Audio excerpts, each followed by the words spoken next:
Flamurtari është shpallur për herë të 27 kampioni i Shqipërisë në basketbol për femra. Vajzat Vonjate mbyllën llogaritë 3-0 në ndeshjen finale të play-offit kundër Partizanit, duke festuar titullin kampion përpara publikut të tyre të zjarrt. Skuadra Vlonjate nuk e diskutoi për asnjë moment fitoren, duke dominuar totalisht në finalen e tretë që u zhvillua në Vlorë, të cilën e mori me shifrat 76-55. Konkretisht, periudha e parë u mbyll me rezultatin 17-6, e dyta 22-23, periudha e tretë 18-9 dhe e katërta 19-17. Një takim i dominuar nga bregdetaret, të cilat e bën diferencën në periudhën e parë dhe të tretë, ndërsa vlen të theksohet se Pallati i Sportit Flamurtari, fal edhe thirrjeve të bëra nga drejtuesit e klubit dhe televizioni rajonal 6+1 Vlora, ishte i të imbushur. Flamurtari e mbyll kështu sezonin 2025-2026 pas një humbje dhe me triplet trofesh, pasi më parë Vlonjatet kishin fituar si Superkupën,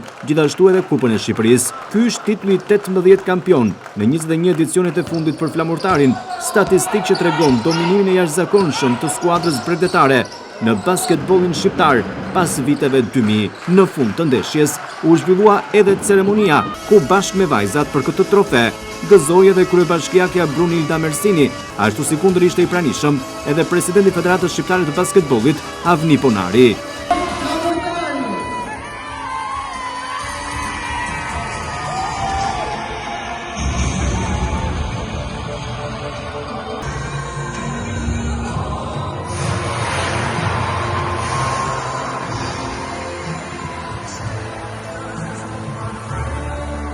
Drejtoresha e klubit Shumë Sportësh Flamurtari Elona Hasanaj u shfaq shumë e lumtur dhe emocionuar për titullin kampion, teksa për televizionin 6+1 Vlora u shpreh.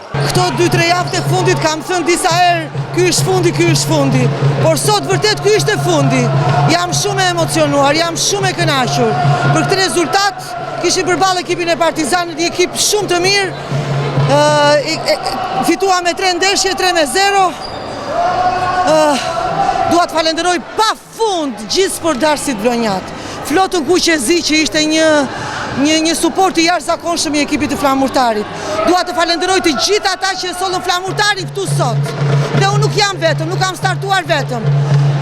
E para është Bashkia Vlorë që në kohë reale i ka dhënë një ndihmë të jashtëzakonshme ekipit të basketbollit. Janë vajzat që kanë sakrifikuar pafund, të sëmura, të dëmtuara, kanë luajtur, kanë bërë shërbëtie çdo ditë për të ardhur këtu ku jemi sot. Faleminderit shumë të gjithëve, faleminderit nga zemra të gjithëve. Presidenti i Federatës Shqiptare të Basketbollit Avni Ponari i uroi nga ana tjetër suksese ekipit të Flamurtarit, teksa vlerësoi edhe rrugëtimin në këtë kampionat.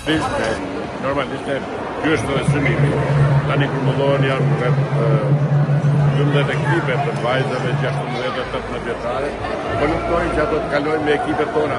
Sa më të përgatitur të jenë vajzat tona, aq më pak lojtarë të huaj do kemi. Kështu që uroj që ekipi Flamurtarit dhe qyteti Vlorës përgatis sa më shumë goca për të marrë për qenë pjesëtare të këtyre garave, sepse basketbolli është lojë e bukur, është lojë që e pëlqejnë gocat gjithë botën, kështu që edhe Shqipëria është pjesë e kësaj gare të madhe.